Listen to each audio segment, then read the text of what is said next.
कोल के अंतर्गत हम लोग पढ़ेंगे कोल की प्रॉपर्टी क्या है, कोल का सैंपलिंग कैसे करते हैं, उसका एनालिसिस क्या है, कोल का क्या इंपॉर्टेंस है एंड पावर प्लांट में इसका क्या सिग्निफिकेंट है कोल क्वालिटी का। इस सारी चीज का हम स्टडी करेंगे। ओके जी सर।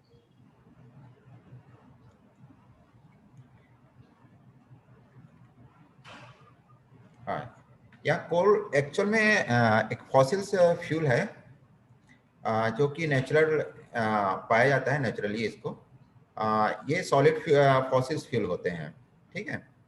अदर फॉसिल फ्यूल क्या होते हैं? क्रूड ऑयल हैं, नेचुरल गैसेस हैं, ठीक है। In the same way coal is a natural fossil fuels.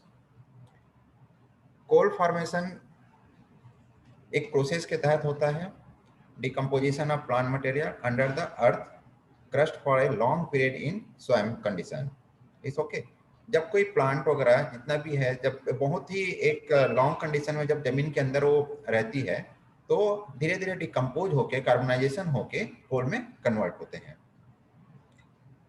Coal different type के होते हैं, जैसे कि पीट कोल है, लिग्नाइट है, सब बिटुमिनस कोल है, बिटुमिनस कोल है, एंथ्रासाइट कोल, ठीक है। एक कोल का टाइप है। कोल का टाइप कैसे डिसाइड किया गया है ये आगे अपन डिस्कस करेंगे इसमें।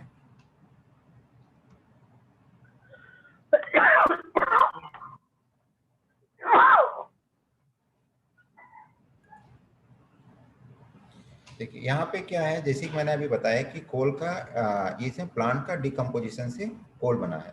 कोल की क्वालिटी क्या होता है, जितना लॉन्ग टर्म तक ये क्रस्ट के अर्थ के अंदर रहेगा उसकी क्वालिटी उतनी अच्छी रहेगी। जैसे कि हमने देख रहे हैं स्टार्टिंग में ह्यूमिफिकेशन हो रहा है, पीट, humic acid, brown coal, sub bituminous coal and anthracite coal. ये टाइम फ्रेम दिया गया है। जैसे जैसे इसका टाइम फ्रेम लॉन्गेविटी होती जा रही है, कोल क्वालिटी का अलग अलग प्रॉपर्टीज यहाँ पे हमको मिलेगा। क्लियर?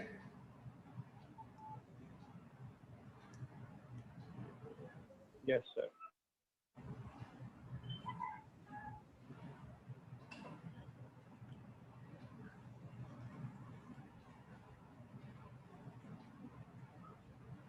यहाँ पे देखते हैं हिस्ट्री ऑफ कोल, ठीक है। Type of coal, bituminous coal 300 to 200 millions, ये एज है इसका।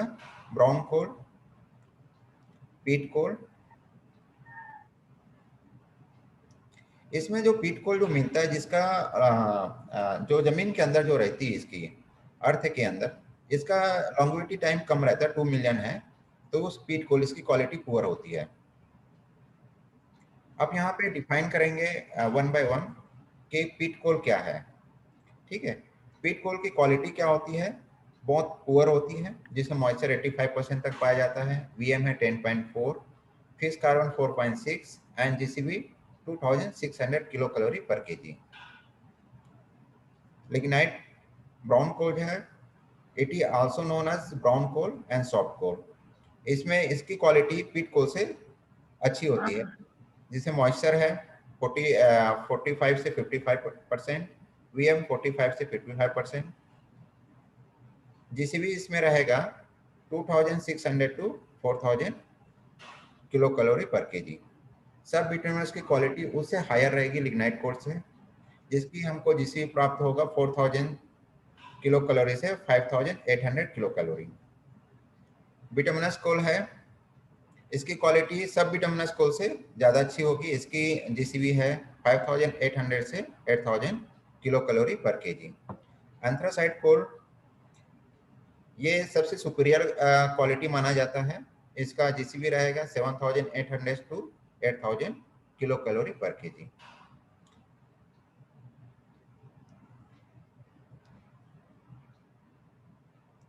ये वर्ल्ड में जो रिजर्वायर है कोल का, रिजर्व है, वर्ल्ड में जितना रिजर्व है परसेंटेज, उसको यहाँ पे इस ग्राफिकल फॉर्म में शो किया गया है। यहाँ पे देख रहे हैं कि हायर ये जीसीबी को शो कर रहा है, इधर पे higher moisture. Moisture content of coal, दो प्रकार के कोल हैं, low rank coal and hard coal. यहाँ पे 47% पाया जा रहा है, हार्ड कोल जो है 53% है। लो रैंक कोल के अंतर्गत दो पार्ट आ गए यहाँ पे, लिग्नाइट कोल एंड सब बिटुमिनस कोल। यहाँ लिग्नाइट कोल 17% है, सब बिटुमिनस कोल 30% है। बिटुमिनस कोल 52% है अर्थ में, एंथ्रासाइट 1% है। अब यहाँ पे लिग्नाइट कोल, सब बिटुमिनस कोल किस में यूज होता है इसके बारे में दिया गया है। पावर जनरेशन में यूज होते हैं। सब बिटुमिनस की power generation plus cement industry में यूज होते हैं। Bituminous coal power generation, cement industries and iron industries. Anthracite coal domestic industrial में यूज होते हैं। अलग अलग ग्रेड का कोल अलग अलग एप्लीकेशन के लिए यूज करते हैं। स्टीम कोल जिसको हम पावर प्लांट में यूज करते हैं उसको स्टीम कोल बोलते हैं। मेटलर्जिकल कोल जिसको हम लोग ब्लास्ट फर्नेस में यूज करते हैं उसको मेटलर्जिकल कोल बोलते हैं। और कोक का जैसे आप लोग पता है कि रिड्यूस ऑक्सीजन एटमॉस्फेयर में इसको बर्न किया जाता है जिससे हमको कोक प्राप्त होता है। कोक यहाँ पे दो प्रकार के होते हैं, chemical Coke and metallurgical Coke. ठीक है, जो केमिकल प्लांट के लिए यूज हो रहा है उसको केमिकल कोक बोला जाएगा। मेटलर्जिकल कोक जहाँ पे मेटलर्जिकल ग्रेड का जो कोक हमको प्राप्त होता है उसको मेटलर्जिकल कोक के अंतर्गत रखा गया है, जिसको हम ब्लास्ट फर्नेस में यूज करते हैं। ये क्लासिफिकेशन ऑफ कोल है। कोल को क्या एक ग्रेड के रूप में, एक ग्रेड में क्लासिफिकेशन किया गया था पहला, अभी तो ये चेंज हो गया है, ये वाला क्लासिफिकेशन अभी चलता नहीं है, अपग्रेड कर दिया गया है। तो पर भी से अवेयरनेस के लिए अपन देख लेते हैं इसको। इसमें कोल ग्रेड का जो क्लासिफिकेशन हुआ है यूएचबी के आधार पे हुआ है। यहाँ पे यूएचबी का मतलब फुल फॉर्म क्या है, कोई बताएंगे यूएचबी का फुल फॉर्म?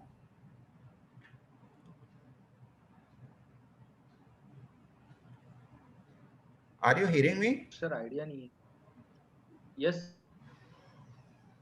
सर आइडिया नहीं है। Sir, useful heat value. हाँ, useful heat value, it's okay.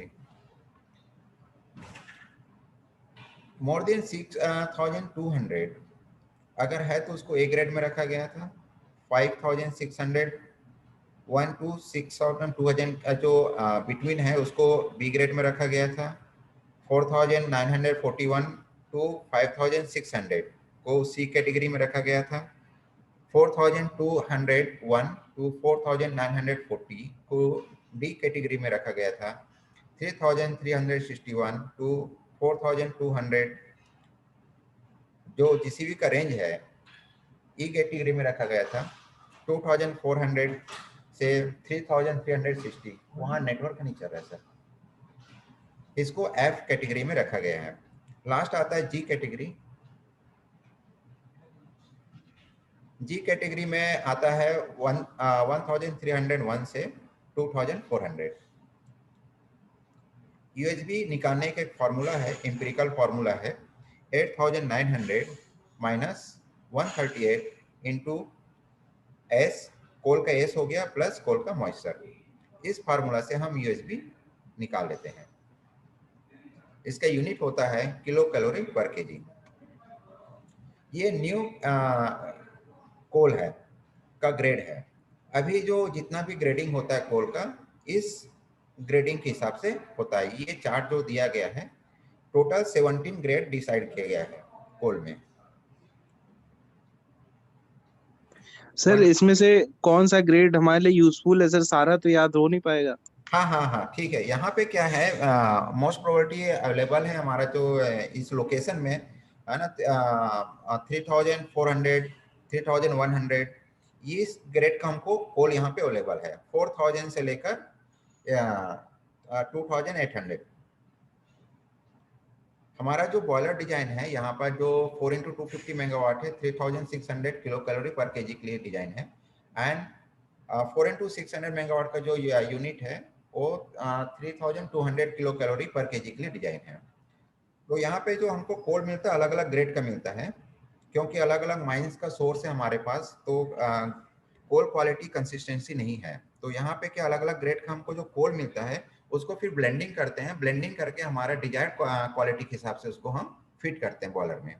तो जनरली यहाँ पे हमको मिल जाता है 4000 kilo calorie to 2800 kilo calorie per KG. Any doubt in this chart?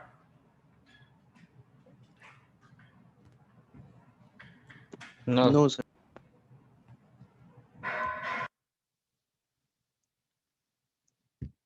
देखिए ये तो हो गया कोल का ग्रेड यहाँ तक का 1 to 17।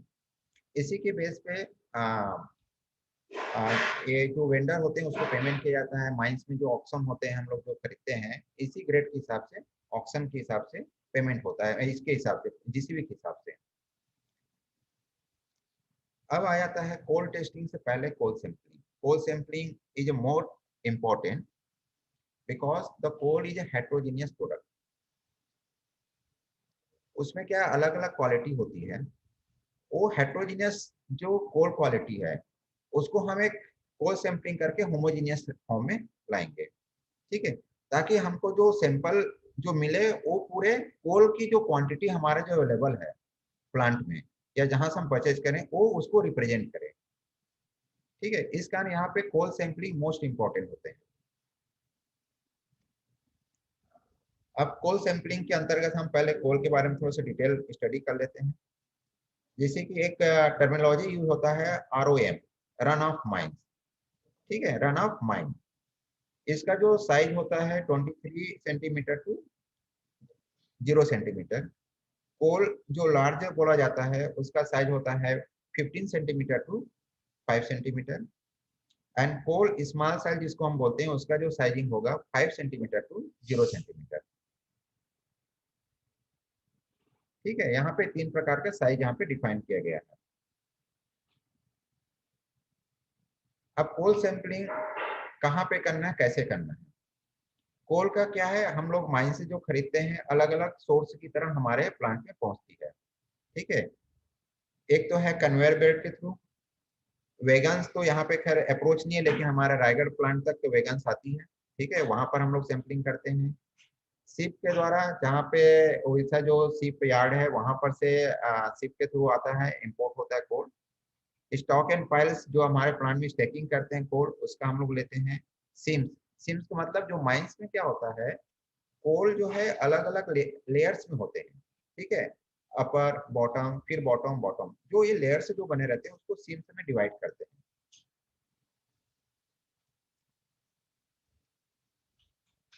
अब देखो कोल सैंपलिंग में के दौरान बहुत सारे टर्मिनोलॉजी यूज होते हैं, ठीक है, जिसमें ये बोला जाता है कोल लार्ज साइज का, run of mine coal, small coal, जिसके बारे में मैंने अभी साइजिंग के बारे में बताया, ठीक है।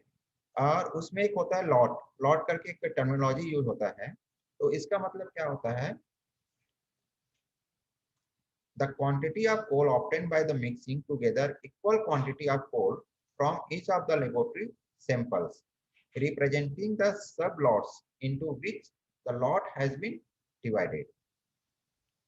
क्या है लॉट, क्या है, एक जो हिप बना है पूरा, उसको हम एक लॉट साइज बोलते हैं, ठीक है। क्रॉस सैंपल क्या हुआ, sample as collected from a sub lot that is the quantity of the coal obtained by aggregating together all the increment drawn from the same sub lot. क्या होता है, एक बड़ा सा लॉट है, अब बड़ा से लॉट में हमको एक रिप्रेजेंटेटिव सैंपल लेना है, तो क्या करना पड़ेगा, सभी उसको हमको सब लॉट में डिवाइड करना पड़ेगा।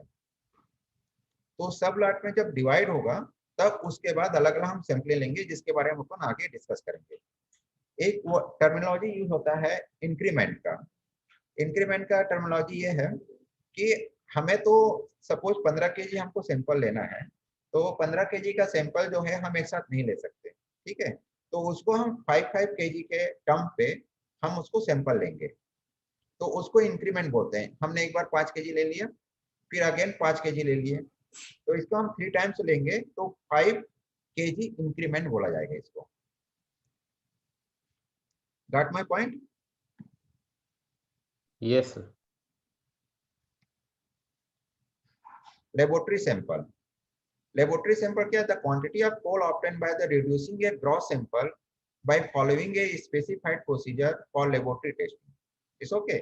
क्या होता है, हमको जब सैंपल हम कलेक्ट करते हैं, सपोज हमने 15 केजी सैंपल कलेक्ट किया, तो 15 केजी सैंपल को हम उसको कोनिंग क्वार्टरिंग एक प्रोसेस होता है, IS 436 इसे मेंशन है, हम कैसे करते हैं उसको, and we will discuss it later on. तो उसमें क्या होता है, कोनिंग क्वार्टरिंग से हम एक लेबोरेटरी सैंपल प्राप्त करते हैं, जिसका केजी है 1 केजी हम प्राप्त कर लेते हैं उससे। जिसमें दो प्रकार का टेस्टिंग होगा उसमें, एक तो क्वालिटी पार्ट होता है, एक है मॉइस्चर पार्ट होता है। यहाँ पे लॉट का एक टर्मिनोलॉजी है, the quantity of coal offered for disposal at one time. Moisture sample है, a sample to be used exclusively for the purpose of determining total moisture. क्या होता है जब हम कोल सैंपलिंग बनाते हैं तो उस समय दो प्रकार का सैंपल बनता है, जिसको अपन बोलते हैं एक मॉइस्चर सैंपल, टोटल मॉइस्चर के लिए सैंपल बनता है, दूसरा होता है क्वालिटी सैंपल। तो जहाँ पे टोटल मॉइस्चर के लिए होता है उसको सेपरेट हम टोटल मॉइस्चर के लिए करते हैं टेस्टिंग, और दूसरा जो सैंपल होता है वो क्वालिटी टेस्टिंग के लिए होता है। क्वालिटी टेस्टिंग में क्या होता है, प्रॉक्सिमेट एनालिसिस, जिसमें एसवीएम, एफसी एंड जीसीबी देखते हैं। मॉइस्चर भी दो प्रकार के होते हैं, टोटल मॉइस्चर होते हैं, सरफेस मॉइस्चर होते हैं। आगे हम लोग डिस्कस करेंगे इसके बारे में, ये अभी हम लोग टर्मिनोलॉजी पढ़ रहे हैं। सैंपल डिवीजन, ठीक है। सैंपल डिवीजन क्या है, the process where by a part of the sample is retained and reminder rejected. क्या है कि सपोज हमको 15 केजी सैंपल हमने कलेक्ट कर लिया लॉट से, अब 15 केजी सैंपल को क्या करते हैं, धीरे धीरे कोनिंग क्वार्टरिंग से उसको हम 1 केजी तक लाते हैं। तो 1 केजी तक जो सैंपल हमने एक्सेप्ट किया उसको रिटर्न बोलेंगे, और बाकी जो सैंपल को 14 केजी जो हमने उसको एक्सेप्ट नहीं किया वो रिजेक्टेड सैंपल कहलाएगा, रिजेक्टेड। सैंपल रिडक्शन के टर्मिनोलॉजी होता है जिसके बारे में मैंने बताया कि जैसे कि टीएम मॉइस्चर के लिए 12.5 चाहिए, और क्वालिटी सैंपल के लिए जिससे हम पैरामीटर टेस्ट करेंगे उसके लिए 3.35 mm का साइज चाहिए। तो सैंपल रिडक्शन का इस प्रोसेस है। सब लॉट के बारे में मैंने डिस्कस किया था कि एक बहुत बड़ा हीप है, उससे हम एक साथ को सैंपल नहीं ले सकते, इस कारण एक अच्छा से रिप्रेजेंटेटिव सैंपल लेने के लिए उसको हम सब लॉट में डिवाइड करते हैं। अब देखो यहाँ पे लॉट और सब लॉट को हम कैसे डिवाइड करते हैं, इसका भी एक प्रोसेस है। ये BIS जो है, bureau of Indian standard, process है 436, क्लॉज नंबर 436 जो है, उसमें क्या है, इसमें दिया है कि हमको लॉट से सब लॉट कितना बनाना है। सपोज एक हीप है जहां पे कोल की क्वांटिटी 500 टन है, मेट्रिक टन, उसको हम दो सब लॉट में डिवाइड करेंगे। जहां पे क्वांटिटी 500 1 to 1000 टन है, मेट्रिक टन है, वहां पे हम उसको 3 सब लॉट में डिवाइड करेंगे। कोल क्वांटिटी अगर 1001 to 2000 है तो उसको 4 सब लॉट में डिवाइड करेंगे, और 2001 to 3000 कोल क्वांटिटी है मेट्रिक टन में, उसको हम 5 सब लॉट में डिवाइड करेंगे, और एवब जो 3000 कोल क्वांटिटी है उसको हम 6 सब लॉट में डिवाइड करेंगे।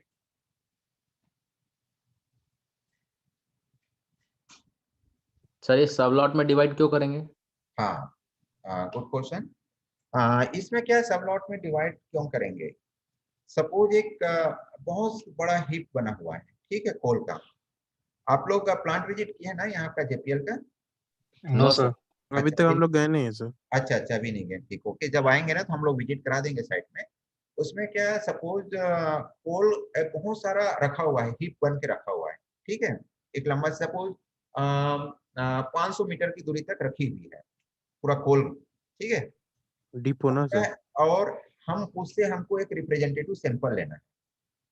अब रिप्रेजेंटेटिव सैंपल लेंगे तो हम खुद कंफ्यूज रहेंगे कि कहाँ से हम सैंपल उठाएं और कहाँ से ना उठाएं, ठीक है।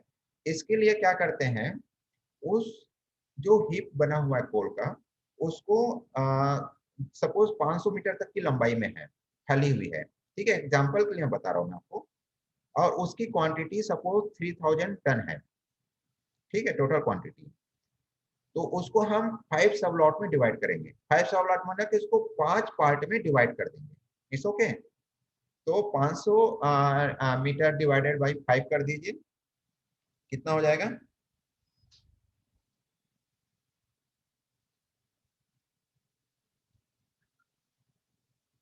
100 मीटर, ठीक है। तो 100 मीटर का एक सब लॉट बनेगा, ठीक है। अब 100 मीटर से क्या करेंगे, अब एक छोटा सा हमको क्वांटिटी मिल गया 100 मीटर। 100 मीटर के सब लॉट से हम सैंपल कलेक्ट कर लेंगे 75 केजी, 75 केजी। फिर 100 मीटर के लॉट से फिर 75 केजी कलेक्ट कर लेंगे, फिर 100 मीटर के लॉट से फिर 75 केजी सैंपल कलेक्ट करेंगे। इस टाइप के प्रत्येक सब लॉट से हम सैंपल कलेक्ट करेंगे, उससे हमको क्या हो जाएगा, एक अच्छे से रिप्रेजेंटेटिव सैंपल हमको मिल जाएगा। जैसे कि मैंने पहले बताया था कि कोल क्या होता है, हेट्रोजेनिस है, ठीक है, उसकी अलग अलग जगह अलग अलग कोल क्वालिटी होती है। तो हम उसको ऐसे सैंपलिंग करें कि हमें एक पूरे लॉट जो रखा हुआ है कोल, वहां पे एक रिप्रेजेंटेटिव सैंपल हमको मिले, ठीक है। तो बहुत बड़ा हीप है 500 मीटर तक फैली हुई, तो उसको हम एक साथ हम उसको क्या कर सकते हैं, नहीं ले पाते, इसी कारण उसको सब लॉट में डिवाइड करते हैं, ताकि हम एक रिप्रेजेंटेटिव सैंपल हम कलेक्ट कर सकें। क्लियर है ना, ये क्योंकि मेन इंपॉर्टेंट है। टेस्टिंग जितना इंपॉर्टेंट है कोल में, उससे ज्यादा कहीं इंपॉर्टेंट ये भी है कि हम सैंपलिंग कैसे लेते हैं। क्योंकि हमारा अगर सैंपलिंग गलत है, सैंपलिंग अगर रिप्रेजेंटेटिव सैंपल हमको नहीं मिला, तो कोल टेस्टिंग भी हमें सही नहीं मिलेगा, ठीक है। कोल क्या है, हम जो कलेक्ट किए रहेंगे वही हमारे सैंपल में या टेस्टिंग में रिजल्ट रिफ्लेक्ट होगा। लेकिन अगर हम सैंपल ही गलत ले रहे हैं तो हमको क्या है, यहाँ पे रिजल्ट ही गलत मिलेगा। इसी कारण क्या है, यहाँ पे सैंपलिंग प्रोसेस जो है सबसे मेन इंपॉर्टेंट होता है। तो ये क्लियर है, लॉट एंड सब लॉट क्लियर हो गया? नहीं है तो मैं फिर से इसको रिवाइज कर सकता हूँ। Clear sir. सर क्लियर है? सब क्वांटिटी तो सेम नहीं रहता होगा, वो जो हम लोग डिवाइड करते हैं, जैसे 100 हाँ मीटर हाँ, क्वांटिटी सेम हो जाएगा। सपोज मैं एग्जांपल के तौर पर बताया ना कि 500 मीटर तक में कोयला फैली हुई है, ठीक है, एक हीप लगी हुई है और उसका क्वांटिटी 3000 टन है, ठीक है।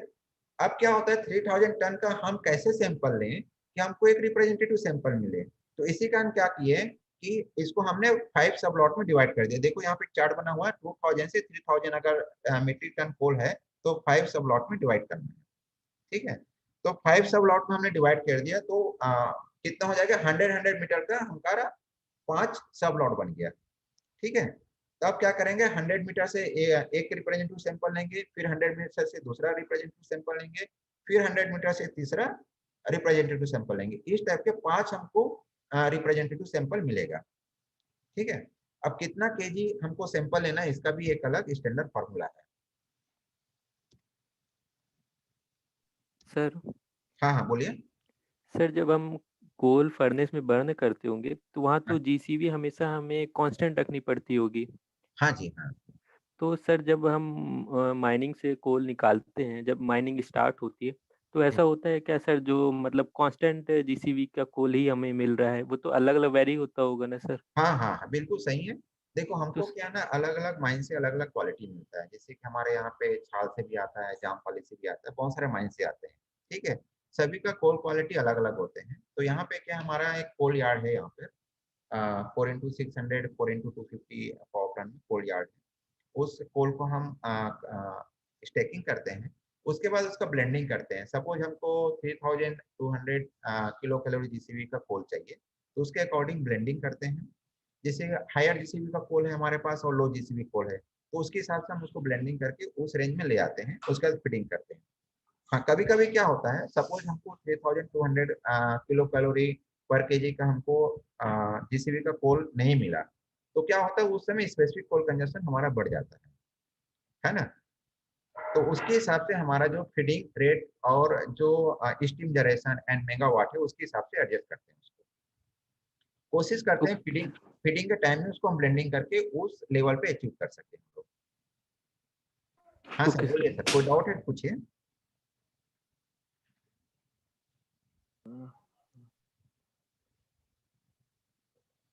कोई डाउट है इसमें? No sir. No sir. No sir.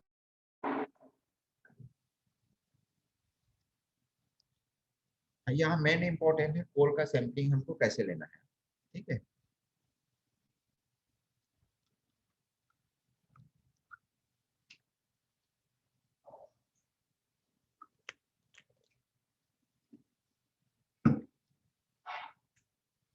यहाँ पे रोम कोल है, देखना सबसे ऊपर टेबल में देखना, रोम, रोम मतलब रन ऑफ माइन, ठीक है। मतलब माइन माइन से जैसी हमको कोल मिलेगा उसकी ये है। इसमें क्या होता है, टोटल सैंपल हमको लेना है एक लॉट से, सब लॉट से, लॉट, हाँ यहाँ पे हम सब लॉट की बात करेंगे। सब लॉट से 350 केजी लेंगे। Number of increment 50, weight of increment 7, मतलब कि हम एक बार में 7 kg हम लिफ्ट करेंगे सैंपल और 50 टाइम्स करेंगे, ठीक है। तो 350 kg। अगर लार्ज कोल है तो 175 kg लेते हैं एक सब लॉट से, स्मॉल कोल है तो 75 kg लेते हैं, ठीक है।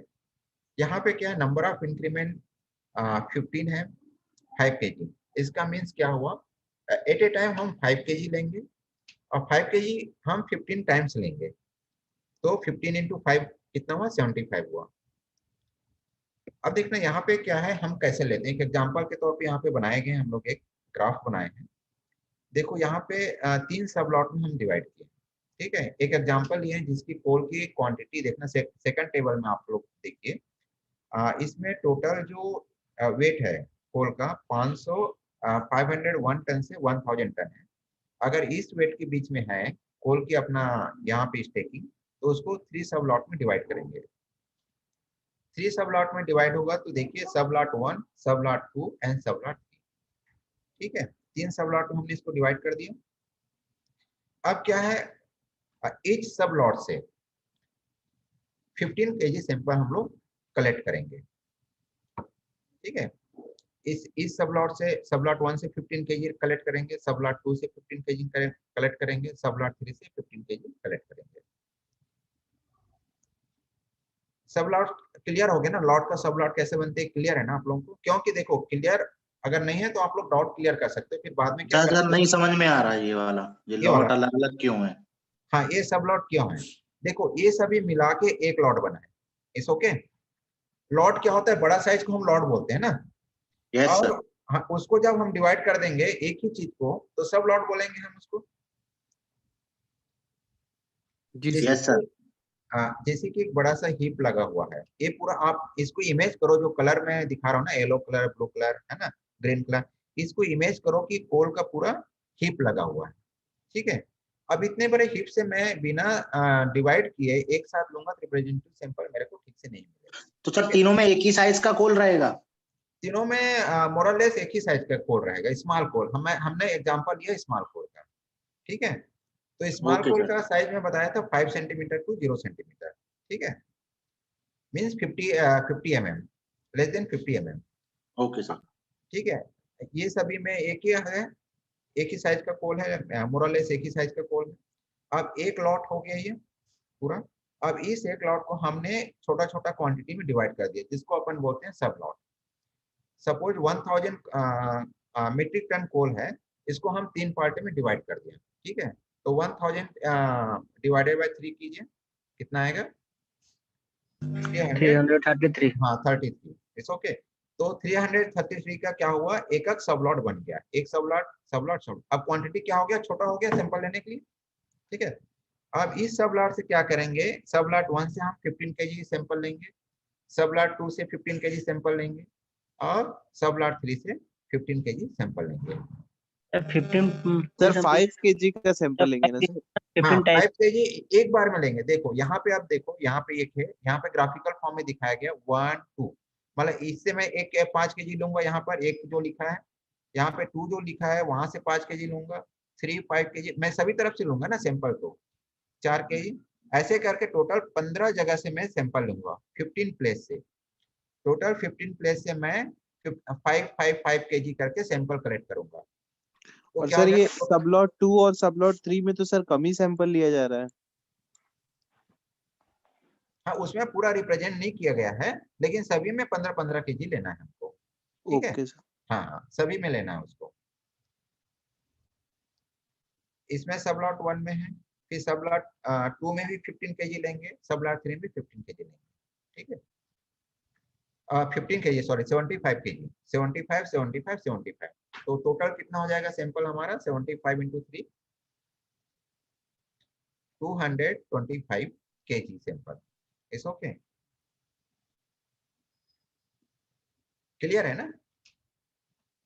यस।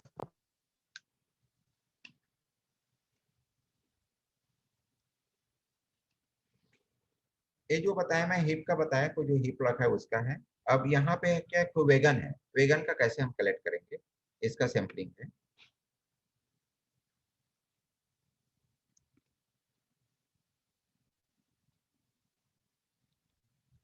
वेगन क्या एक फॉर्मूला दिया गया है 436 जो ये है IS standard, BIS standard 436।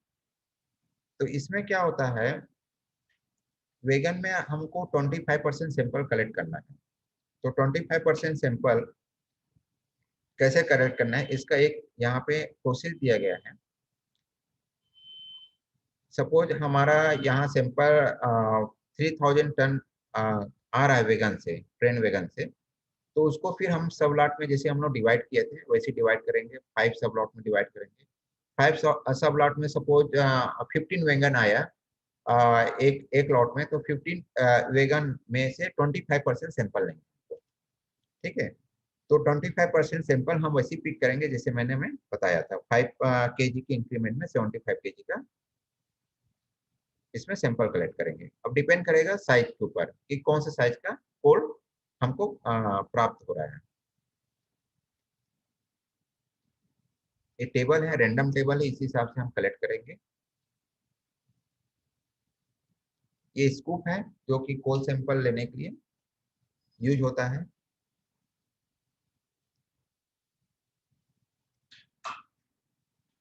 Sampling from ship yard. Ship yard में क्या होता है, जब कोल अनलोड होता है उसके बाद वहां पे सैंपलिंग लेते हैं। सैंपलिंग फ्रॉम स्टॉक पाइल, जो हिप लगा हुआ है, स्टॉक लगा हुआ, वहां पे हम कैसे सैंपलिंग लें उसका। ठीक है, सैंपलिंग तो हम ले लिए, जैसे कि अपन प्रीवियस एग्जांपल में लिए कि 75 kg करके हमने टोटल 225 kg सैंपल कलेक्ट कर लिए। अब इतने सारे सैंपल को हम लेबोरेटरी में नहीं ला सकते, ठीक है, तो इसका एक रिप्रेजेंटेटिव सैंपल बनाएंगे। तो इसको, इस प्रोसेस को क्या बोलते हैं, reduction of gross sample. Reduction of gross sample का मतलब क्या है कि 225 kg सैंपल हमने जो कलेक्ट किया उसको हमको 1.5 kg तक लेके आना है। तो इस प्रोसेस को बोलते हैं रिडक्शन ऑफ ग्रॉस सैंपल। और जो 1.5 kg जो हमको लेके आएंगे हम लेबोरेटरी में टेस्टिंग करने के लिए, वो क्या होना चाहिए, रिप्रेजेंटेटिव सैंपल होना चाहिए, होमोजेनाइज सैंपल होना चाहिए। ठीक है, तो इसके लिए क्या किया प्रोसेस, यहाँ पे कोनिंग एंड क्वार्टरिंग एक प्रोसेस होता है। देखिए यहाँ पर क्या ओरिजिनल ग्रेटर देन 5 सेंटीमीटर है, कोल की साइज 5 सेंटीमीटर को क्या किया, यहाँ पे कोनिंग क्वार्टरिंग किए। कोनिंग क्वार्टरिंग का प्रोसेस क्या होता है कि यहाँ पे क्या है, हम एक कोन टाइप का शेप बना लेंगे, जैसे राउंड शेप यहाँ देखे, स्क्वायर शेप। उसके बाद इसको हम 4 भाग में डिवाइड करेंगे, 1 2 3 एंड 4। जो अपोजिट पार्ट है, जैसे कि यहाँ पे 2 एंड 4 पार्ट को हमने डिस्कार्ड कर दिया और 1 एंड 3 को एक्सेप्ट कर लिया। ये जो 1 एंड 3 जो सैंपल है उसको जो हमने एक्सेप्ट किया, उसको अगेन फिर यहाँ पे कोनिंग क्वार्टरिंग किए, साइजिंग करके। यहाँ पे देखो साइज का रिडक्शन हुआ, हमको जो ओरिजिनल साइज मिला था 5 सेंटीमीटर मिला था, 5 सेंटीमीटर को हमने -5 सेंटीमीटर में क्रश कर दिए। जितना हम कोल को क्रश करते जाएंगे, सैंपल की रिप्रेजेंटेटिव एक होमोजेनाइज सैंपल बनते जाएगा। तो यहाँ पे क्या है, उसके बाद अगेन इसको कोनिंग क्वार्टरिंग किया, कोनिंग क्वार्टरिंग करके सैंपल रिड्यूस हुआ। रिड्यूस होने के बाद यहाँ पे अगेन उसको -12.5 mm में क्रशर है, क्रशर में क्रश कर दिए, ताकि हमको और अच्छे से होमोजेनाइज सैंपल इसमें मिले। यहाँ 12.5 -12.5 mm साइज का हमने यहाँ पे क्रशर से क्रश करने के बाद इसका अगेन कोनिंग क्वार्टरिंग यहाँ पे करते हैं। उसके बाद फिर जो सैंपल रिड्यूस हुआ उसको अगेन हम एक क्रशर से -3.35 mm साइज का करते हैं। तो उससे क्या होता है, ये जो 3.35 जो सैंपल मिला, इस सैंपल को फिर से अगेन हमको कोनिंग क्वार्टरिंग करना है और इसको 2 kg तक लेके आना है। इस 2 kg को हम अगेन पोलराइज करते हैं 212 माइक्रोन साइज का, फिर उसको 1.5 kg फाइनल सैंपल हमको मिलता है। ये 1.5 kg ही लेबोरेटरी में आता है क्वालिटी टेस्टिंग के लिए। एक तो यहाँ पे 2 प्रकार के सैंपल हमको मिलेगा, एक तो 12.5 का मिला, -12.5, जिससे हम टोटल मॉइस्चर देखते हैं। ठीक है, कोल में कितना मॉइस्चर है उसको हम यहाँ पे एनालाइज करेंगे। और यहाँ पे जो 212 माइक्रोन साइज का जो कोल सैंपल हमको प्राप्त हुआ, उससे प्रोक्सीमेट एनालिसिस करेंगे। प्रोक्सीमेट में हो जाता है SVM fish carbon and inherent moisture and gross calorific value. Koenig quartering को केवल जो रिडक्शन ऑफ सैंपल के मानिए कि हम कोनिंग क्वार्टरिंग करेंगे, 4 पार्ट में डिवाइड करेंगे, 2 पार्ट को डिस्कार्ड कर देंगे, फिर 2 पार्ट को एक्सेप्ट करेंगे, फिर अगेन उसका 4 पार्ट करेंगे, 4 पार्ट के फिर 2 पार्ट को हम डिस्कार्ड कर देंगे, 2 पार्ट को एक्सेप्ट करेंगे। तो इस प्रकार के प्रोसेस हम कंटिन्यूअस करते रहेंगे अंटिल 1.5 kg। ठीक है, तो इस 1.5 kg सैंपल को हम फिर लेबोरेटरी में लेके आते हैं। यहाँ तक क्लियर है?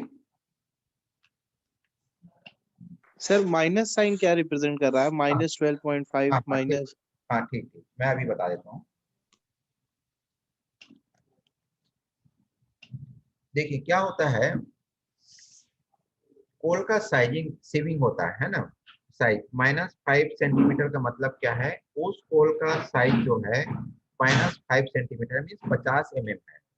मतलब 50 mm साइज का जो सीव्स होते हैं उससे अगर हम पास कराएंगे तो कंप्लीट वो पास हो जाएगा। ठीक है, -12.5 mm का मतलब क्या हुआ कि हम जो बड़ा साइज का जो कोल है उसको हमने क्रश किया और उसका सीविंग किया, मीन्स उसका हमने एक सीव से उसको पास कराया, तो क्या हुआ कि पूरा 12.5 mm साइज का जो सीव है उससे पास हो गया। तो इसका मतलब क्या, वो कोल का जो साइज है -12.5 mm है।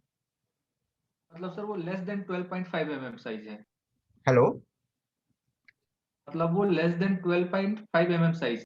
हाँ, माइनस मतलब लेस देन 12.5 mm साइज है। माइनस का ये रिप्रेजेंट करता है कि वो लेस देन 12.5 है, या -3.35 जो यहाँ पे शो कर रहा है, इसका मतलब ये है कि वो लेस देन 3.35 mm साइज है। अब यहाँ पे साइजिंग कम करना क्यों जरूरत है? क्योंकि जैसे मैंने बताया था कि कोल की जो प्रॉपर्टी है वो हेट्रोजीनियस है। ठीक है, अलग अलग कोल आप उठाओगे, अलग अलग टेस्ट करोगे तो सबकी क्वालिटी अलग मिलेगा। तो हमको एक रिप्रेजेंटेटिव सैंपल लेना है, इसी कारण हम जितना साइजिंग कम करते जाएंगे एक होमोजेनाइज सैंपल हमको मिलेगा।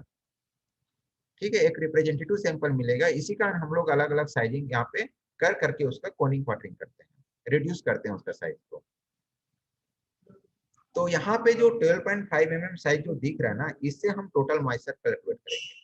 ठीक है, कि कोल में how much moisture is content in the coal, ये -12.5 mm साइज से हम एनालिसिस करेंगे। और जो प्रॉक्सिमेट एनालिसिस जिसकी बात हो रहा है SVM और फिश कार्बन, ये 212 माइक्रोन सीव साइज से अपन टेस्ट करेंगे। क्लियर ना, पॉइंट क्लियर? सर साइज को मेजर कैसे करते हैं? साइज सीव होता है, सीव छन्नी जिसको अपन बोलते हैं ना, ओ अच्छा, छन्नी है से, ना, यस यस छन्नी, सर। तो उससे जी अपन मेजर करते हैं। अलग अलग साइज का होता है, यहाँ पे सीव्स होते हैं 212 माइक्रोन का, MM साइज का अलग अलग होते हैं। आप लोग जब यहाँ पे आ जाएंगे प्लांट में तो हम लोग विजिट करा के सारी चीज दिखा देंगे इसको, है ना। मॉइस्चर सैंपल जिसके बारे में अपन डिस्कस किए थे 1 kg हम लेते हैं।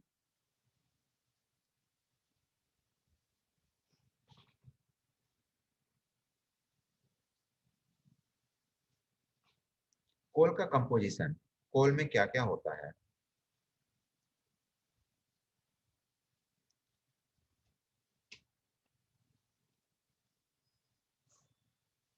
फिश कार्बन होते हैं उसमें, volatile matter as mineral metals, surface और free moisture. Fix carbon, carbon present in aromatic structure of coal also called char या coke. volatile matter, hydrocarbon such as methane, ethane, hydrogen, oxygen present. Minerals matter, inorganic matter such as silica, alumina, iron oxide, calcium oxide, magnesium oxide. जहाँ पे हम fish carbon की बात करते हैं, जैसे कि हम बोलते हैं कार्बन, फिश कार्बन कोल में, तो इसका मतलब ये कि वो कार्बन को रिप्रेजेंट कर रहा है। How much carbon are present in the coal. volatile matter means it present to the gaseous matter which is present inside the coal, such as methane, ethane, hydrogen. A minerals matter means that is a inorganic matter, silica oxide, alumina oxide, iron oxide, calcium oxide, magnesium oxide. These are elements also important for the boiler. Suppose silica and alumina percent will not proper, then clinker, slagging, so many problems take place inside the furnace zone. That's why this mineral metal also important. Yes.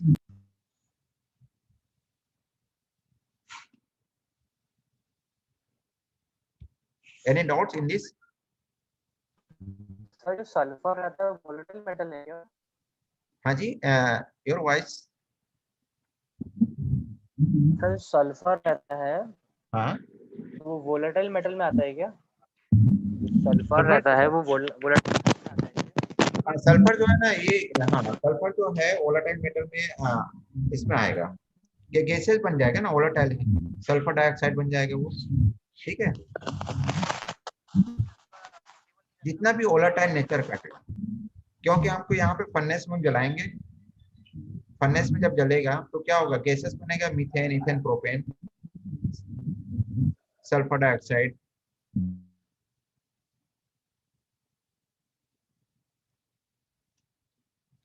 Calorific value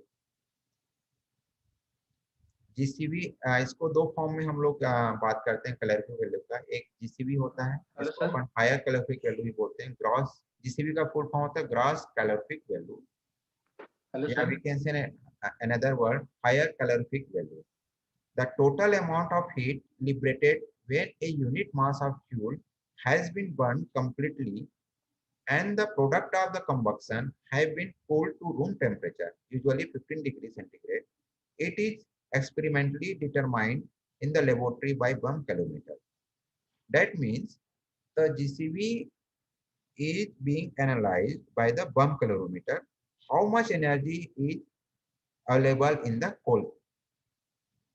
It is more important for the boiler.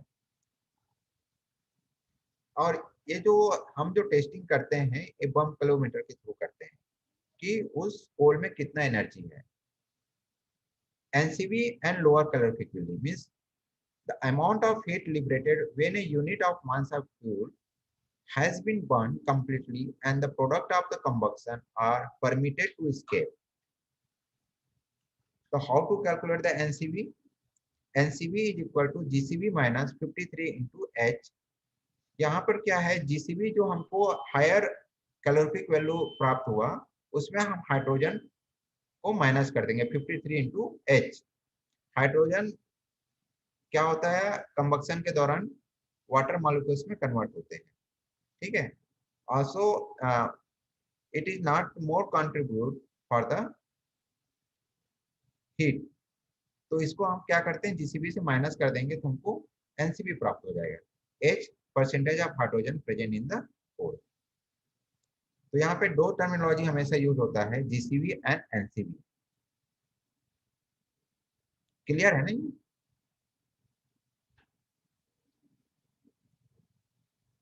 Any doubt in this topic?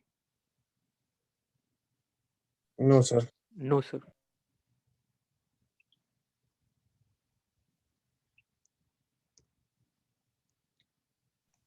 देखिए एक तो हम लोग बम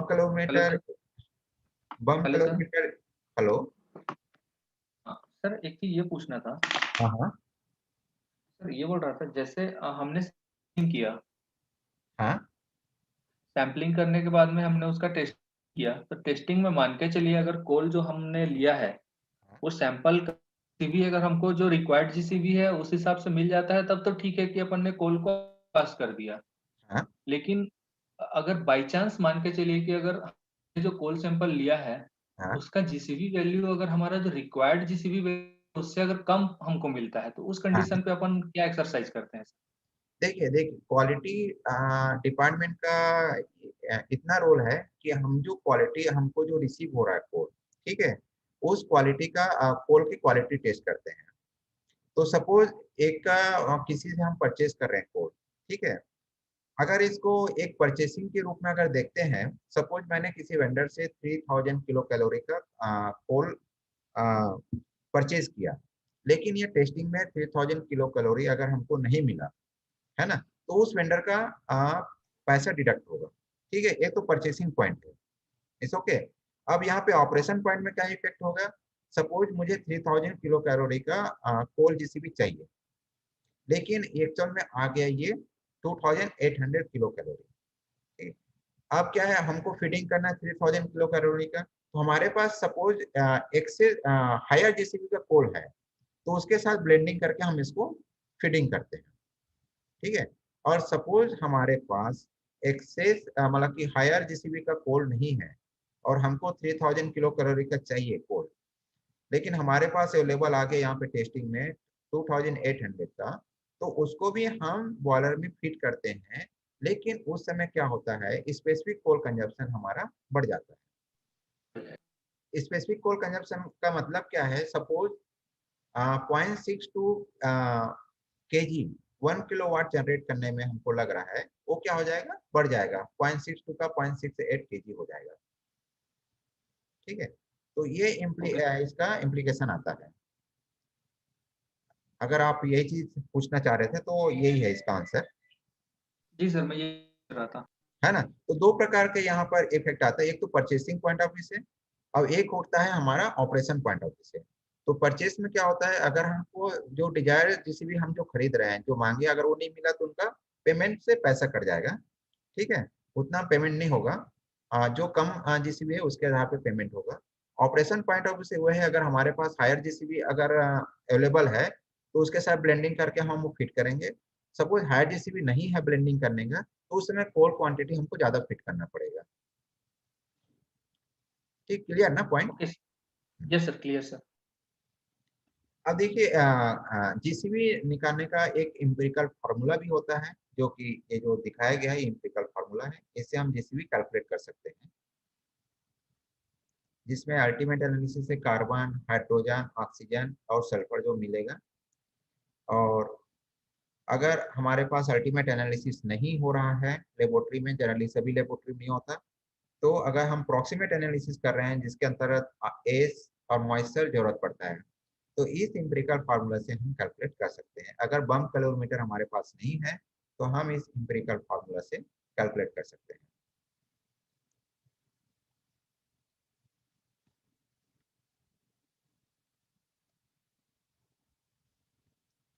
देखो, कोल में दो प्रकार का टेस्टिंग होता है ना, proximate analysis and ultimate analysis.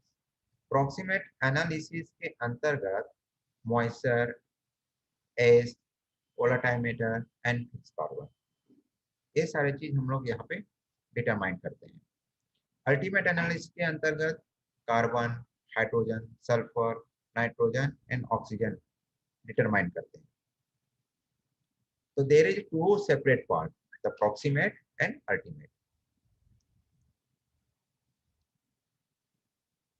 इसको अलग अलग तरीके से रिप्रेजेंट किया जाता है, air dry basis, dry basis, dry ash free basis, dry mineral matter free basis, ये सारे बेसिस पे हम इसको अलग अलग रिप्रेजेंट करते हैं, जो कि अपन आगे डिस्कस करते हैं इसको।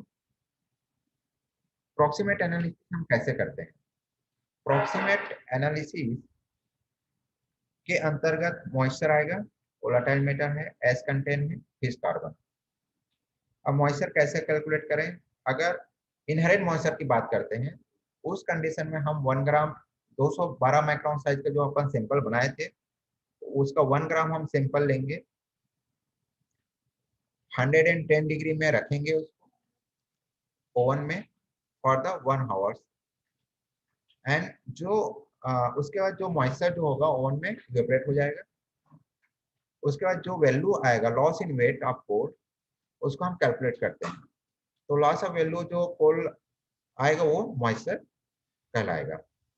ये फार्मूला है, percentage of moisture in coal, loss in weight of the coal divided by weight of air dried coal into 100।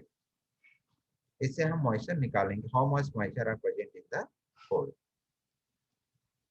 Volatile matter देखने के लिए 900 डिग्री सेंटीग्रेड में रखते हैं मफल फर्नेस में केवल 7 मिनट के लिए, और उस 7 मिनट के रखने के बाद हम लोग मफल फर्नेस से बाहर निकाल के डेसिकेटर में कूल करते हैं। कूल करने के बाद उसको वेट करते हैं, जो वेट लॉस हुआ वो वोलेटाइल मेटर हुआ। इसका फार्मूला है percentage of volatile matter in coal, loss in weight of coal divided by weight of moisture into 100.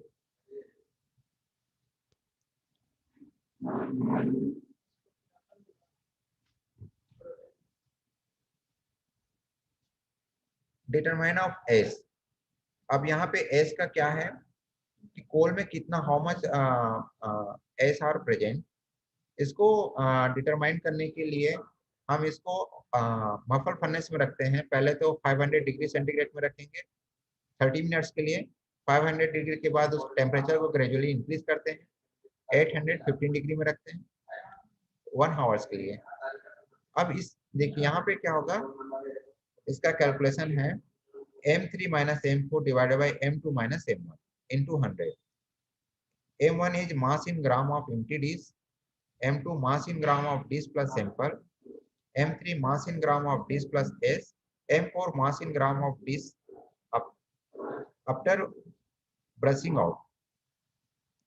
तो इससे क्या हो जाएगा, S content, how much S are present in the coal.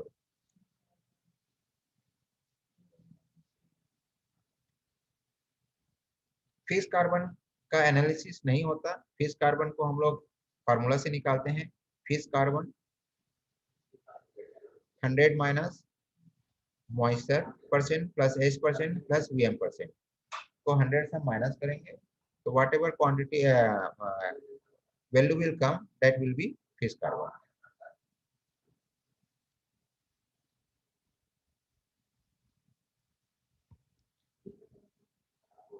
Significant approximate analysis, जो हम analysis करते हैं कोल का, उसका क्या सिग्निफिकेंट है। Higher moisture reduce calorific value of coal. अगर मॉइस्चर अधिक रहेगा तो क्या होगा, कैलोरीफिक वैल्यू रिड्यूस हो जाएगा कोल का और बॉयलर में कंजप्शन उसका बढ़ जाएगा। High volatile matter reduces calorific value of coal, burn and produce high smoke. High S content reduce calorific value of coal, block the air supply through the fuel. More fish carbon, greater calorific value help in designing furnace. अगर fish carbon ज्यादा है तो क्या होगा, calorific value सबसे ज्यादा हमको प्राप्त होगा। टोटल मॉइस्चर, मॉइस्चर जैसे कि मैं दो प्रकार का होता है, inherent moisture and surface moisture. अगर हम दोनों मॉइस्चर को मिक्स ऐड करते हैं तो हमको टोटल मॉइस्चर प्राप्त होता है। इसका दो मेथड्स होता है, इनडायरेक्ट टेस्टिंग मेथड है और direct testing method.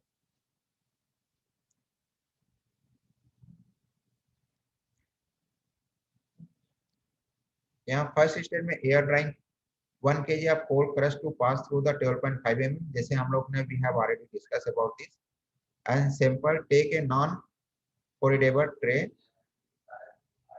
sample keep to air dry at atmospheric temperature। यहाँ पे क्या करते हैं, 1 kg सैंपल को हम एक स्टील का ट्रे में रख लेते हैं और उसको हम एयर ड्राई में ओवरनाइट मतलब 24 आवर्स के लिए रख देते हैं एयर ड्राई होने के लिए, सो डैट कि जो भी वहां पे मॉइस्चर हो उनके सरफेस में वो सारे मॉइस्चर उससे रिमूव हो सके।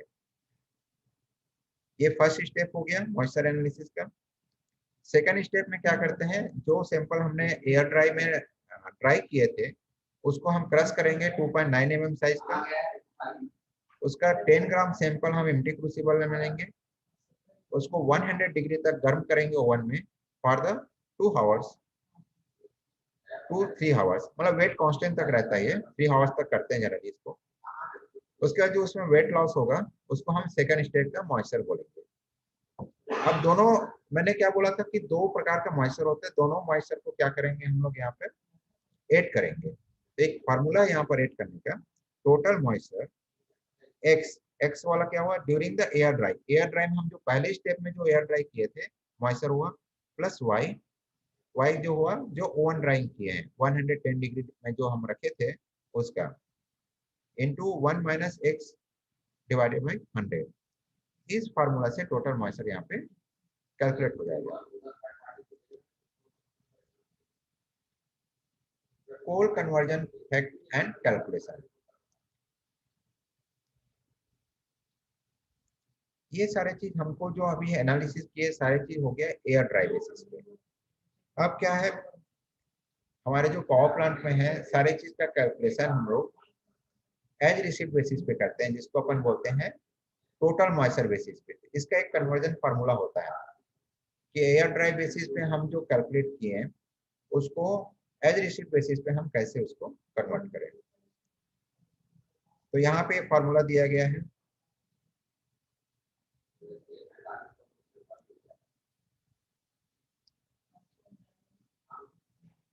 एयर ड्राई बेसिस पे हमको जो रिजल्ट मिला तो 100 माइनस TM 100 माइनस IM।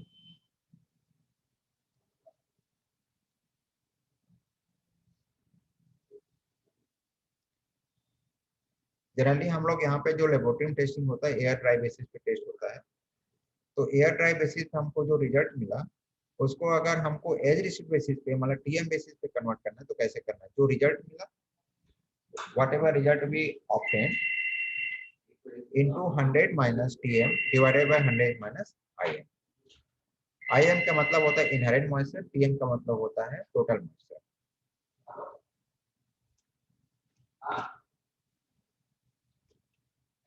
इसमें कुछ डाउट्स है, कुछ पूछना है आप लोगों को?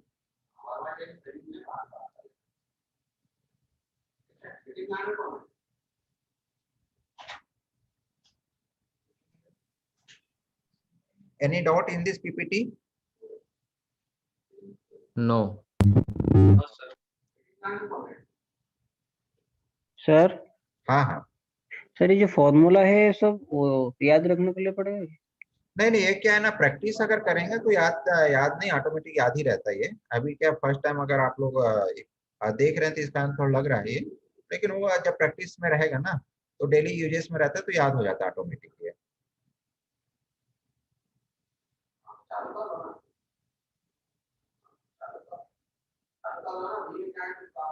ये बम कैलोमीटर है जिससे हम GCV कैलकुलेट करते हैं, GCV का एनालिसिस करते हैं, ग्रॉस कैलोरीफिक वैल्यू का। प्रोसेस है कैसे चालू करना है।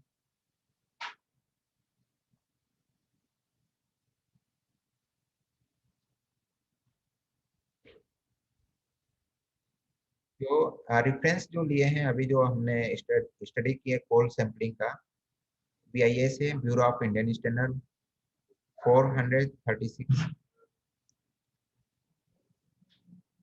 और जो एनालिसिस हमने जो डिस्कस किया है वो BIS का 1350 है।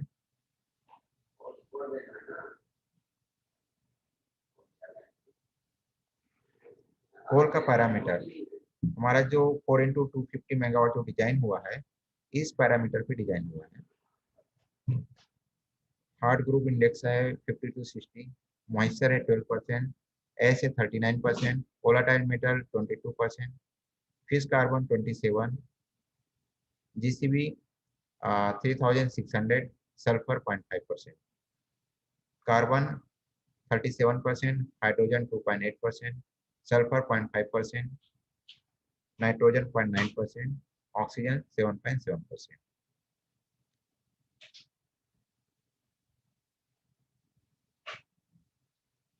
हमारा जो बॉयलर है PF बॉयलर बोलते हैं, प्लवराइज फ्लोराइड बॉयलर, उसके लिए जो कोल हम फिट करते हैं इस साइज का कोल फिट करते हैं, +50 मैस का, -100 मैस का, -200 मैस का। मिल फाइनेंस हो गया +50 मैस साइज का कोल साइज होना चाहिए 1% मैक्सिमम, -100 मैस का 90% और -200 मैस का 80%। कम्बस्टिबल्स बॉटम एस 2.5% मैक्स है और फ्लाई एस में 0.5%, जिसको अपन बोलते हैं अनबर्न कार्बन।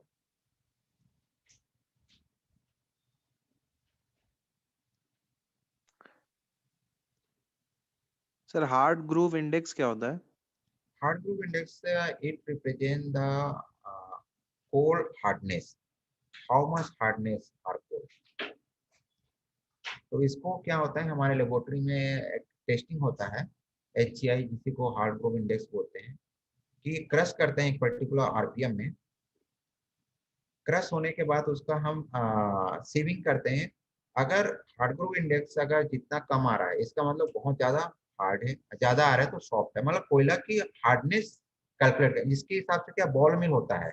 बॉल मिल क्या है, एक प्रकार का क्रशर है। क्रशर बॉल मिल प्लोराइजर है, जो कि उसको कोल को बारीक माइक्रोन लेवल में क्रश करते हैं, उसको पोलराइज करते हैं। तो अगर कोयला ज्यादा हार्ड होगा तो उसके हिसाब से उस बॉल मिल की सेटिंग करते हैं। ठीक है, जैसे एक सिंपल सा उदाहरण देना चाहूंगा। गेहूं का पिसाई करवाते हैं आटा चक्की ले जाके। ठीक है, तो हमको कितना बारीक हमको ये आटा चाहिए, उसके हिसाब से उसका एडजस्टमेंट करते हैं। ठीक है, इन द सेम वे हमारे ये जो बॉल मिल है, इसका भी इसी प्रकार से होता है। साइजिंग एनालिसिस जो मैं यहाँ पे दिखाया ना, देखो +50 मेस का 1% होना चाहिए, -100। अगर ये साइज अगर हमको नहीं मिल पा रहा है तो इसका मतलब ये है तो बॉल मिल का जो सेटिंग है या तो डिस्टर्ब हो गया है, या तो फिर जो कोल की क्वालिटी वो चेंज हो गया है, या तो हार्डर हो गया बहुत ज्यादा, इसका नो उतना स्पेसिफिकेशन के हिसाब से उसको क्रश नहीं कर पा रहा है। ठीक है, इसका हार्ड ग्रूव इंडेक्स क्या है, बहुत इंपॉर्टेंट है। और सर ये मेश मतलब माइक्रॉन्स है? नहीं, मेस का क्या होता है, माइक्रोन में अगर जाएंगे तो 50 मेस का मतलब 300 माइक्रोन होता है। एक्चुअल में क्या मेस का डेफिनेशन ये होगा, how much core is present in the 1 square inch. 1 square inch में कितना उसमें फोर्स है, वो उसको वहां पे डिफाइन करता है। तो 1 स्क्वायर इंच में अगर 100 फोर्स होंगे तो 100 मेस कहलाएंगे, 200 200 मेस। तो जैसी जैसी मेस इंक्रीज होता जाएगा, माइक्रोन साइज क्या होता जाएगा, स्मॉलर होते जाएंगे। ठीक है, तो यहाँ पर 50 mess means 300 micron, 100 mess means 150 micron, और 200 मेस मीन्स 75 माइक्रोन। क्योंकि 1 स्क्वायर इंच में क्या होगा, पोर साइज क्या बढ़ते जाएगा, क्या होगा, माइक्रोन साइज छोटा हो जाएगा ना। तो ये मेस वो डिफाइन करता है। Yes sir. Any question in this PPT?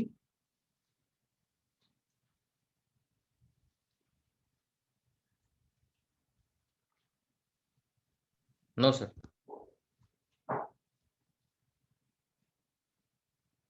यहाँ पे जो कम्बिस्टेबल यहाँ पे जो अपन डिस्कस कर रहे थे, जिसको अनबर्न कार्बन बोलते हैं, इसके बारे में क्लियर है? Bottom ash 2.5%, fly ash 0.5%। नहीं सर, इसको सर एक बार एक्सप्लेन कर दीजिए। हाँ, इसमें क्या होता है, हम कोल को बर्न करते हैं, तो कोल कितना क्वांटिटी 100% बर्न हुआ नहीं हुआ हमको कैसे पता चलेगा? अगर 100% अगर बर्न नहीं हुआ कोल फर्नेस में, बॉयलर में, तो लॉस है ना हमारे लिए। अगर वो रिजेक्ट होके चला गया तो लॉस है वो हमारे लिए, हीट लॉस हो गया। तो इसी को हमको आइडेंटिफाई करने के लिए कि हाउ मच कोल बर्न, तो इसके लिए बॉटम एज जनरेट होता है, उसमें हम उसमें इग्नाइट करके देखते हैं लेबोरेटरी में कि कितना उसमें कोल बचा है। अगर वो 2.5 के बिलो है, इसका मतलब कि हमारा जो बॉयलर में कंबक्शन प्रॉपर हो रहा है। फ्लाई एश में देखते हैं 0.5 से ज्यादा नहीं होना चाहिए उसमें कार्बन। अगर वो विद इन लिमिट है, इसका मतलब ये है कि कंबक्शन कंप्लीट रूप से हमारे बॉयलर में हो रहा है। इस कारण इसको हम कंबस्टिबल का इसका डेली रूटीन में हम लोग चेक करते हैं लेबोरेटरी में।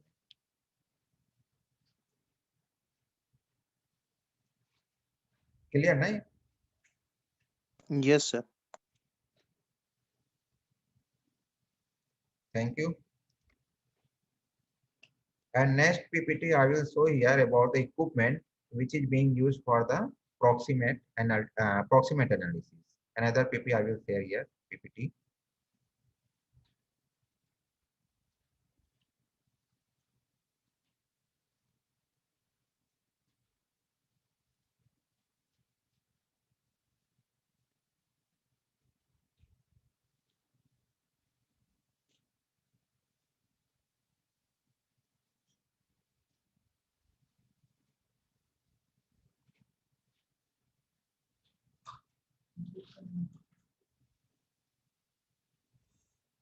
बम कैलोरीमीटर हमने उस समय देखे थे। The amount of heat released by the unit of weight or unit volume of a substance during the complete combustion, that is called the GCV. देखिए बम कैलोरीमीटर है। बम कैलोरीमीटर में क्या होता है, इक्विपमेंट्स हो गए, ऑक्सीजन जरूरत पड़ता है कंबक्शन के लिए हमको, ऑक्सीजन सिलेंडर्स हैं, यहाँ पे हम 1 ग्राम सैंपल लेते हैं। 1 ग्राम सैंपल लेने के बाद निक्रोम मायोसिस को कनेक्ट कर देते हैं, ताकि हम इलेक्ट्रिक करंट इसमें पास करेंगे तो यहाँ पे कोल जो है बर्न हो जाए, इग्नाइट हो जाए। इसको बोलते हैं बम वेसल। बम कैलोरीमीटर के अंदर इस वेसल को प्रिपेयर करने के बाद 1 ग्राम सैंपल लेने के बाद इस वेसल में हम क्या करते हैं, कोल सैंपल रख देते हैं और इसमें 426 psi 426 psi तक हम इसको ऑक्सीजन गैस भरते हैं।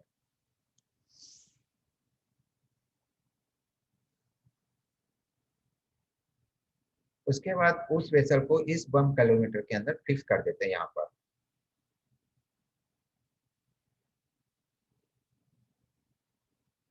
उसके बाद जो रीडिंग आएगा ऑटोमेटिक यहाँ पे शो हो जाता है कि how much GCV are present in the coal.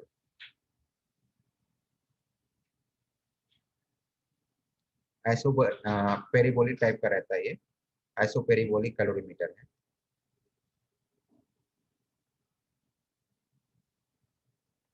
Calibration TOV क्या है सर? ये क्या है देखिए, in a isoperic bore calorimeter the temperature in the outer vessel को TOV से डिनोट किया गया है, ठीक है, is kept constant throughout the whole experiment। देखिए क्या होता है इसमें, हम कोल को इग्नाइट किए, कोल को इग्नाइट करने के बेस से क्या होता है, जो टेम्परेचर यहाँ पे राइज होगा वाटर का, इस टेम्परेचर के अगेंस्ट हमको जीसीवी दिखाएगा, ठीक है, यहाँ पे इस टेम्परेचर के अगेंस्ट जीसीवी दिखाएगा। लेकिन इसके आउटर वेसल में भी वाटर एक जैकेट में फिलिंग रहता है, सो डैट कि ये जो यहाँ का जो वाटर राइजिंग टेम्परेचर जो बढ़ रहा है, ये बाहर के टेम्परेचर को में ना हो। तो इसके कारण आइसोबैरिक कॉलिंग यहाँ पे क्या होता है, बाहर के टेम्परेचर के वेसल को कांस्टेंट रखा जाता है। इसी कारण इसको डिनोट किया गया है TOV से, आउटर वेसल।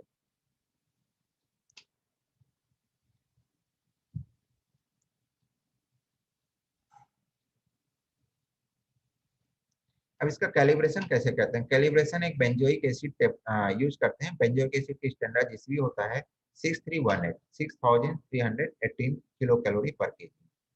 सपोज अगर 6318 kilo calorie GCV is showing by the bomb kilometre, that means the bomb kilometre is okay, ठीक है।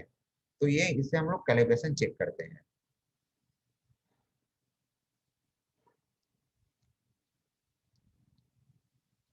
और अगर उससे फ्लक्चुएट करेंगे सर?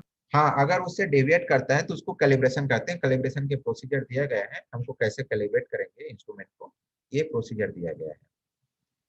तो उसको कैलिब्रेट करने के बाद अगेन देखते हैं, उसके बाद फिर कैलिब्रेट करके फिर उसको होल सैंपल टेस्टिंग के लिए यूज करते हैं।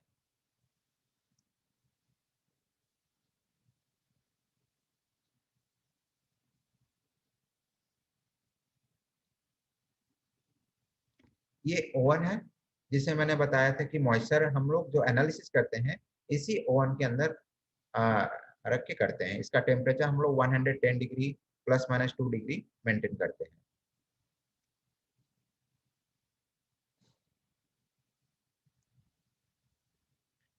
मॉइस्चर कैलकुलेट करने का फार्मूला है weight of crucible plus coal sample 1 gram ले लेंगे, वेट आफ्टर ड्राई, ड्राई करने के बाद क्या वेट आया हो उसका हम ले लेंगे into 100 divided by coal sample weight.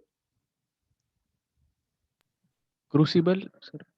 Crucible ये क्रूसिबल जो होता है जिसमें हम कोल का सैंपल रखते हैं उसको क्रूसिबल बोलते हैं। सिलिकॉन का रहता है ये। लेस रेजिस्टिविटी हाई रहेगी उसकी। हाँ हाँ, या मफल फर्नेस, ये मफल फर्नेस है, in which temperature we maintain 810 degree for the ash analysis and 900 degree for the volatile metal analysis। ये जो इंस्ट्रूमेंट दिख रहा है इसको मफल फर्नेस बोलते हैं। एस निकालने का फॉर्मूला है weight after ignition minus weight of empty crucible into 100 divided by core sample weight, and another formula is that weight of crucible plus coal sample minus weight after ignition into 100 divided by core sample weight।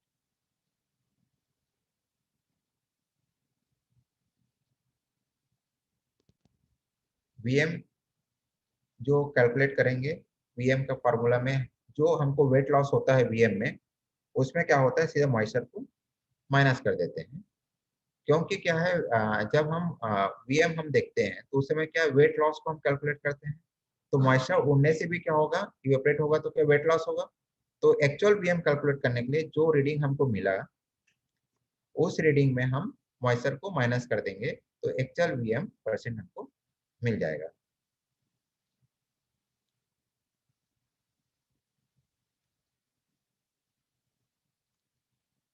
It is a humidity chamber for determining the equilibrium moisture. 40-60 degree में देखते हैं, 40 degree temperature रहेगा, 60% humidity. हाँ, ये crucible है। आप पूछ रहे थे ना क्रूसिबल के बारे में। It is called the crucible. It is being used for the S analysis and this one is being used for the moisture analysis and this is a weight machine which is used for the taking the weight of the coal sample. And this one is looking now is a VM crucible, long time. This is called VM crucible, volatile metal crucible. Clear is all PPT? Yes, sir. Yes, sir. Hard groove and grindability index ये है equipments है।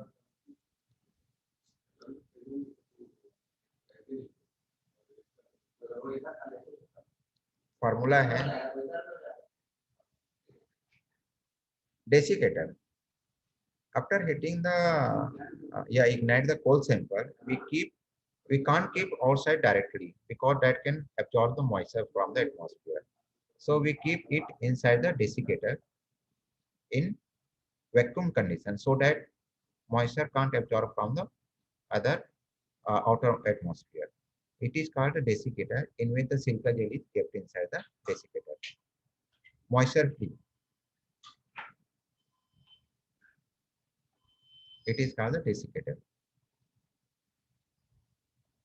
ये कोल equipment, कोल testing में जो equipment होते हैं और जो अवेलेबल है, इसका मैंने फोटोग्राफ आप लोगों से शेयर किया सो डैट कि एक आइडियाज लगे कि किस प्रकार के इक्विपमेंट यूज होते हैं and how is looking it.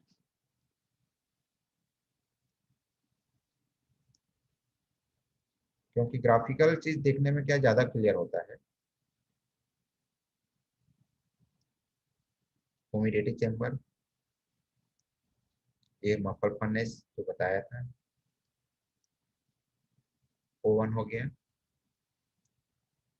और बम किलोमीटर तो ऑलरेडी मैं दिखा चुका था इसमें।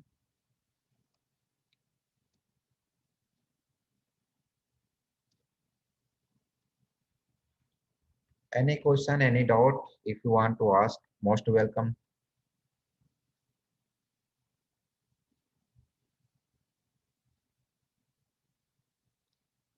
If no question, no doubts, then I will close the topic.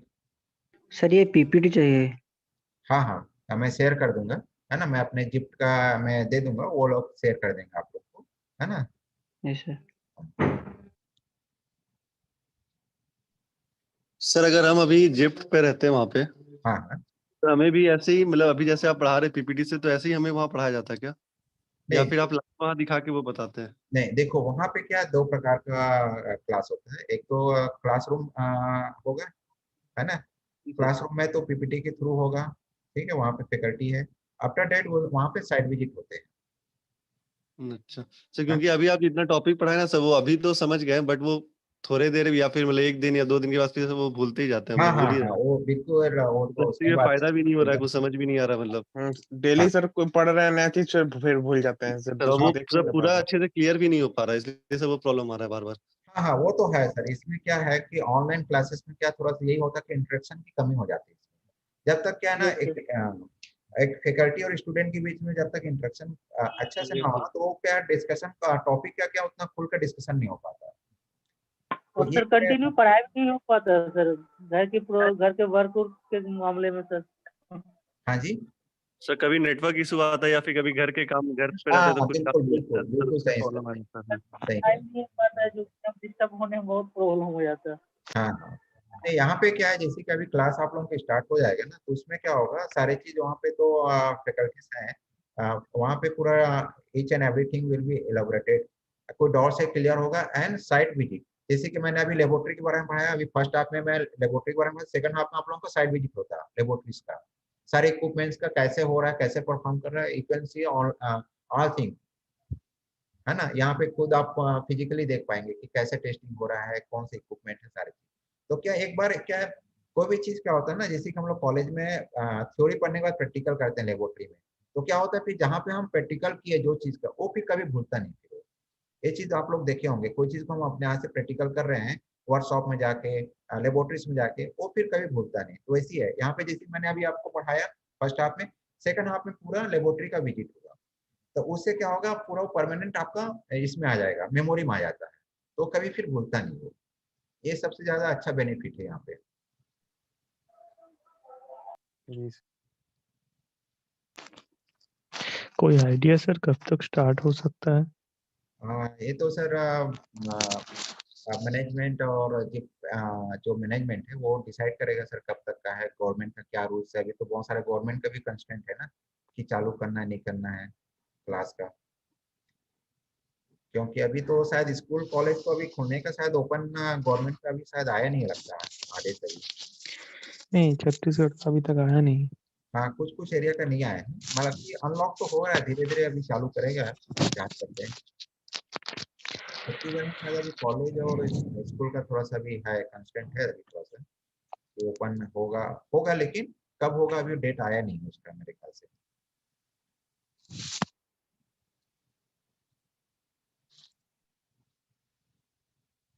Okay thank you sir.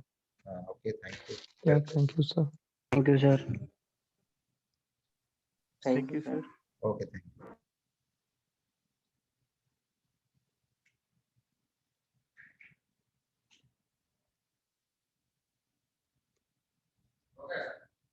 Hmm.